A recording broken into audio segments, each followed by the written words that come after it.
Mark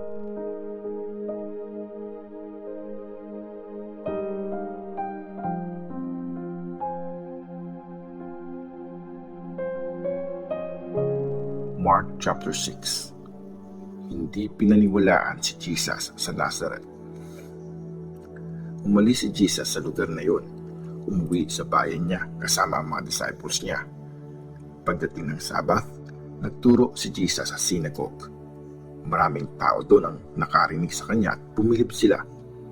Sabi nila, saan niya kaya nakuha lahat ng mga sinasabi niya? Saan kaya nanggaling ang talino niya? Paano niya nagagawa ang mga miracles na yon? Diba, siya yung karpintero na anak ni Mary? Kapatid niya sina James, Joseph, Judas at Simon. Diba, dito sa bayan natin nakatira yung mga kapatid niyang babae. So, nireject ng mga tao si Jesus. Kaya sinabi ni Jesus sa kanila, ang isang prophet ay nire-respeto ng lahat except ng sarili niyang bayan, kamag-anak at pamilya. Hindi na nakagawa si Jesus ng kahit anong miracles doon. Nakapagpagaling lang siya ng ilang may sakit nung ipatong niya ang kamay niya sa kanila. Nagtaka si Jesus dahil hindi sila naniniwala sa kanya. Sinugo ni Jesus ang 12 disciples. Tapos, pumunta si Jesus sa mga barangay para turuan ang mga tao doon. Tinawag niya ang 12 disciples at pinalakad niya sila ng dala-dalawa. Binigyan sila ni Jesus ng kapangyarihang magpalayas ng mga masasamang espiritu. Inutusan sila ni Jesus, tungkod lang ang pwede niyong dalhin. Hindi kayo pwedeng magdala ng kahit na anong pagkain, bag at pera. Mag-sandals kayo, pero huwag kayo magdala ng ekstrang damit. Sabi pa niya, kung saang bahay kayo winelcome, doon lang kayo mag-stay habang nandun kayo sa lugar na yon. Kung ayaw kayong tanggapin at pakinggan ng mga tao sa isang lugar, umalis kayo doon. Ipagpag nyo ang alikabok sa mga paa nyo bilang warning doon sa mga ayaw tumanggap sa inyo. Kaya umalis ang mga disciples at nag-preach sila sa mga tao na dapat sila magsisi sa mga kasalanan nila. Nagpalaya sila ng mga demonyo. Pinahiran nila ng langis ang mga may sakit at pinagaling ang mga ito. Pinatay si John the Baptist. Sobrang naging sikat si Jesus, kaya nabalitaan ni King Herod ang tungkol sa kanya. May mga nagsasabing nabuhay ulit si John the Baptist, kaya nakakagawa si Jesus ng mga himala. Sabi naman ng iba, siya si Elijah. Yung iba, isa siyang prophet. Kagaya siya ng mga prophet noong unang panahon. Pero nang marinig ito ni Herod, sabi niya, siya si John the Baptist, yung pinapugutan ko ng ulo. Nabuhay ulit siya. Si Herod ang nag-utos na arestuin at ikulong si John the Baptist. Ginawa niya yon para kay Herodias na pinakasalan niya kahit na asawa yon ng kapatid niyang si Philip. Pinagsabihan kasi ni John the Baptist si Herod na hindi tama na maging asawa niya ang asawa ng kapatid niya. Nagtanim ng galit si Herodias kay John the Baptist, kaya gusto niya itong ipapatay. Pero di niya magawa yun kasi nire-respeto ni Herod si John the Baptist. Alam kasi ni Herod na mabuting tao at banal si John, kaya di siya pumapayag na may masamang mangyari dito. Kahit na sobrang nalilito si Herod sa mga sinasabi ni John, nakikinig pa din siya sa mga sinasabi nito. Pero nagkaroon ng chance si Herodias na ipapatay si John the Baptist. May birthday party si Herod noon. Invited lahat ng mga official niya, mga leader ng Galilee, pati mga military commanders niya. Sa party na yon, pumasok ang anak na babae ni Herodias at sumayaw siya sa harap ni Herod at ng mga bisita. Sobrang natuwa si Herod sa sayaw ng dalagita, kaya sabi niya, humingi ka ng kahit ano at ibibigay ko. At sumumpa pa siya, kahit hingin mo ang kalahati ng kaharian ko, ibibigay ko sa iyo. Lumabas ang dalagita at tinanong ang nanay niya, ano po ang hihingin ko? Sumagot ang nanay niya, "Hingin mo ang ulo ni John the Baptist." Bumalik siya agad kay Herod at sinabi niya, "Gusto kong ibigay sa akin ngayon din ang ulo ni John the Baptist na nakalagay sa isang plato." Sobrang nalungkot si Herod. Hindi niya kasi pwedeng sirain ang pangako niya sa dalagita sa harap ng mga bisita. Kaya inutusan niya agad ang isang sundalo na pagkutan ng ulo si John the Baptist. Sumunod nga ang sundalo at pinugutan ng ulo si John sa kulungan. Tapos, nilagay niya ang ulo ni John the Baptist sa plato at saka dinala sa dalagita. Dinala naman ito ng dalagita sa nanay niya. Nang mabalitaan to ng mga disciples ni John the Baptist, kinuha nila ang katawan niya at saka nilibing.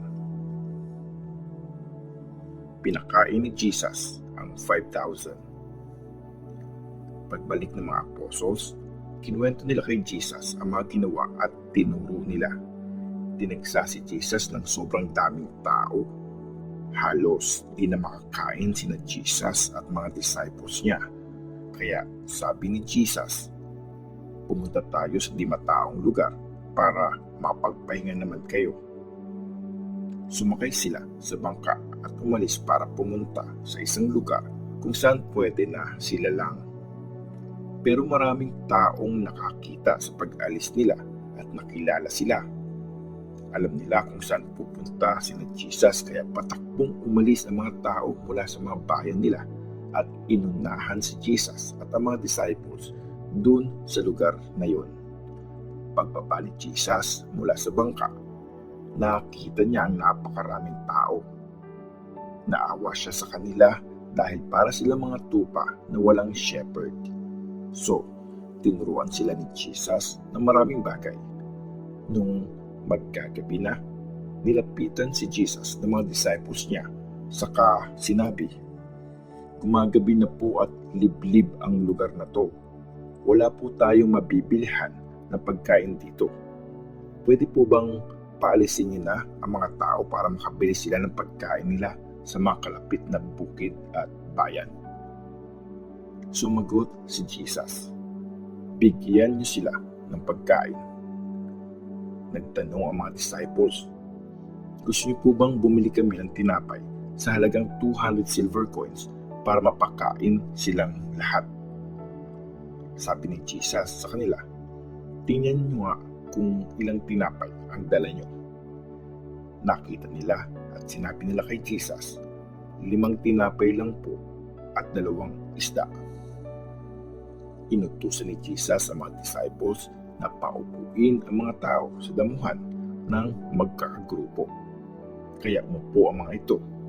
May ilang grupo na tig 100 na tao at ang iba naman tig 50. Tapos, kinuha ni Jesus ang 5 tinapay at 2 isda. Tumingin siya sa langit at nagpasalamat sa Diyos. Tapos, hinati niya ang tinapay at inabot sa mga disciples para ipamigay sa mga tao. Hinati din niya ang 2 isda para makakain lahat. After nilang kumain at mapusog, kinuha ng mga disciples ang mga natirang pagkain. Nakaipon sila ng 12 baskets na puno ng mga tirang tinapay at isda. Umabot sa 5,000 na lalaki ang nakakain. Lumakad si Jesus sa tubig. Pinasakay agad ni Jesus ang mga disciples sa bangka at pinauna sila sa Bethsaida na nasa kabilang side ng Lake Galilee. Nagpaiwan si Jesus at pinauwi niya ang mga tao.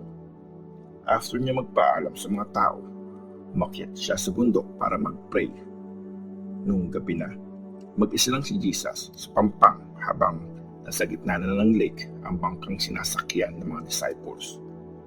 Nakita ni Jesus na sobrang nahihirapang magsagwan ang mga disciples dahil kontra ang hangin sa kanila. Nung madaling araw na, lumapit si Jesus sa kanila. Naglalakad siya sa ibabaw ng tubig at halos lampasan niya ang bangka. Nang makita ng mga disciples na naglalakad si Jesus sa tubig, nagsigawan sila sa takot. Akala kasi nila multo siya. Takot na takot sila nung makita siya, kaya nagsalita agad si Jesus. "Huwag kayong matakot, ako to. Lakasan nyo ang loob nyo." Sumakay siya sa bangka at tumigil ang malakas na hangin. Sobra silang namangha sa nangyari. Hindi pa rin nila maintindihan ang ibig sabihin ng pagpapakain ni Jesus sa 5,000 kasi hindi pa ito abot ng isip nila. Pinagaling ni Jesus ang mga may sakit sa Genesaret. Nang nakatawid na sila sa lake, dumating sila sa bayan ng Genesaret at doon nila tinali yung bangka. Pagbaba nila, nakilala agad ng mga tao si Jesus. Kaya pinagkalat nila sa buong lugar na nandun siya. At kahit saan nila mapalitaang nandun si Jesus, dinadala nila doon yung mga may sakit na nakahiga sa banig. Kahit saan siya pumunta, sa mga barangay, sa mga bayan at sa mga bukid, nilalabas ng mga tao ang mga may sakit para dalhin sa kanya. Nagmamakaawa ang mga tao sa kanya na ipahawak kahit na laylayan lang ng damit niya. At kumagaling nga lahat ng humawak sa damit ni Jesus.